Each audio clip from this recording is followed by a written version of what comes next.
শূন্যতা দূর করে। আয়রন সমৃদ্ধ একটি খাবার।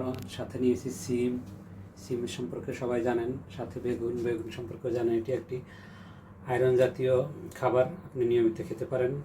আমরা 3টে মিলে তখন আবার নিয়ে নেব। পরে মশলা দিয়ে দেব, 4 রকমের মশলা দিয়েছি। গরম